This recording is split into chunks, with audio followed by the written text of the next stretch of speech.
Your boy O'Shea Duke Jackson used to live in Europe. I came to Europe as an African American and left as an African American with a greater idea on Pan-African thought.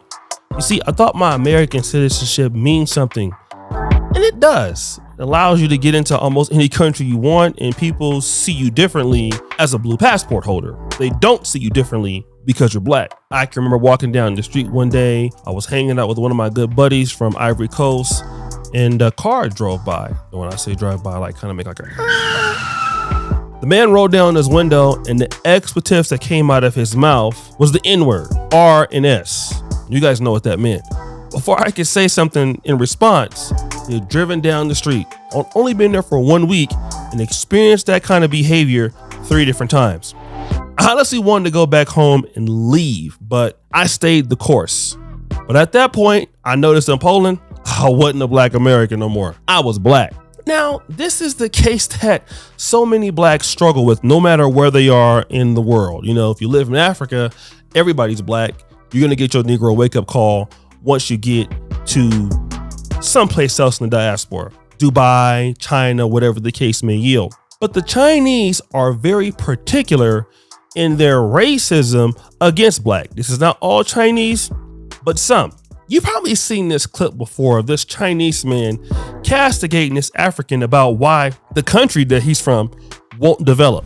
按说是你们受欧洲国家管理这么长时间，应该是学到了很多先进的管理经验。哪有多时间？没多时间呢。我们炒那个要那个国经济啊，很炒。现在是50年，这几50年那个。就是50年以前，你不是受他们50年以前什么都好啊。是啊，那个先进的影响，那个代代往传下来。 越传越文明越发达了，怎么越来越倒退越落后了？把原来留下的东西根本都没有更加的爱护保护去利用它，反而都遭到了毁灭性的重创，成了这样子的。只有慢慢经过几代人。 Now this is a Chinese man, I believe, living in the Congo. Okay, what about the Chinese people who live in Kenya? I've seen stories that go like this. The Directorate of Criminal Investigations has arrested a Chinese national after a disturbing video clip in which he was caught whipping a Kenyan employee went viral on social media. Several others were also arrested after it was discovered that none of them had valid visas. Anita Nkonge has more.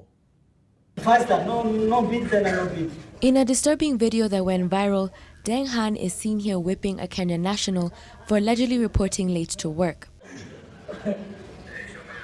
Deng, who is a chef at Shewu restaurant in Kileleshwa, is seen asking the employee where he would prefer to be hit and then proceeds to whip him twice. But this next thing that I saw will shock you. All right, guys, so if you look at this particular sign, you will see it says in several languages. On the left side, it is Chinese, all right? Then it says, I don't know if it's Tawan, Ruma, Dominita, Taidak. I don't know what language that is. Somebody can translate that, but it says, do not rent to African/Negro. Then on the bottom, 0% in red, African Negro tenant, Penyewa, African Negro. One of my buddies sent me this particular screenshot. I was taken aback because it doesn't just say black. It's specific. It says no black. Then you also see African, and then you also see Negro. Now, Negro is different than black. It's not really different as far as a color, but when you say Negro, you're talking about a specific group of people. That group is now known as hashtag African Americans, hashtag FBA, Foundational Black American. Some folks refer to our group as hashtag ADOS. Those people came from the slave trade. But the question is, why would they say no African can live here? No Negro can live here. African Americans don't want to go to China. Well, the reality is, even though they don't understand they're implying 2 different groups, they are implying one thing. We don't want neither one of y'all there. It don't matter that you're an African American. It don't matter that you're from Congo. It don't matter that you're from Uganda, from Zimbabwe. We don't like any of you at all. This has also been the case from what I've heard from people who've been to Dubai. Now, I've been to Dubai twice. And again, you know, you can get some American privilege in Dubai as a black American. I've been there, or as long as you have money. They still, though, get this, they don't want you dating their people for the most part, still as an African American living in Dubai.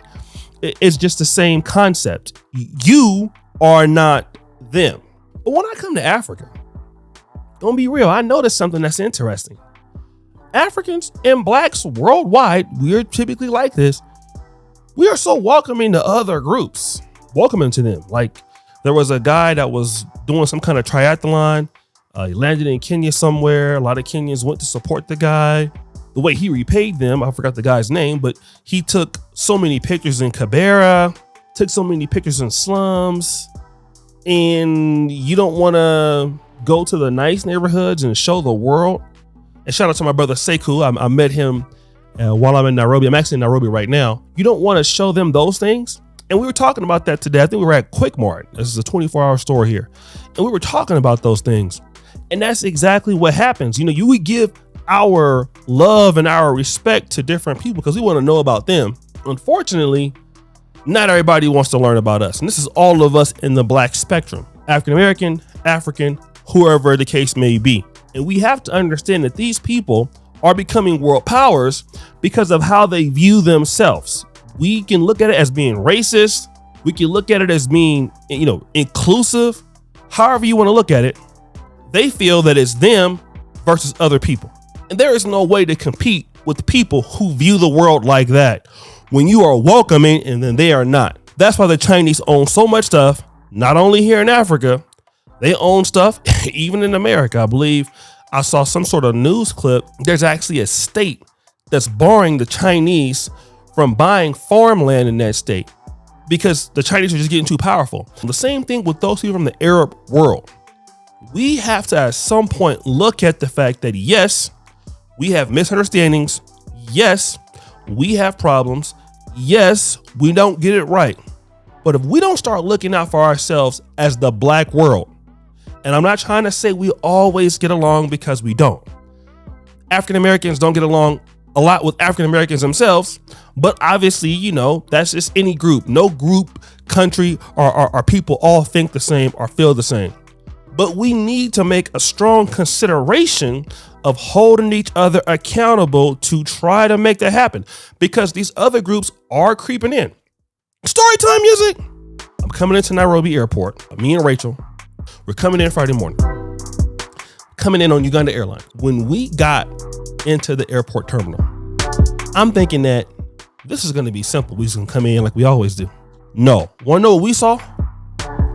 It had to be almost like 300 Taiwanese people in the airport. We go, anybody know about you come into Jomo Kenyatta Airport, especially if you're coming in flying through Africa, there's another terminal.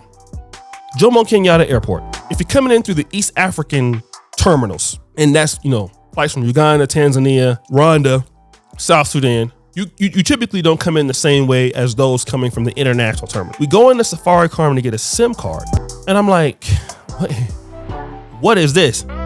It was like 40 or 50 Taiwanese people. It took us 3 hours to get a SIM card. Want to know what that showed me? Here you have a group of people coming as them. They're not here to play games with you.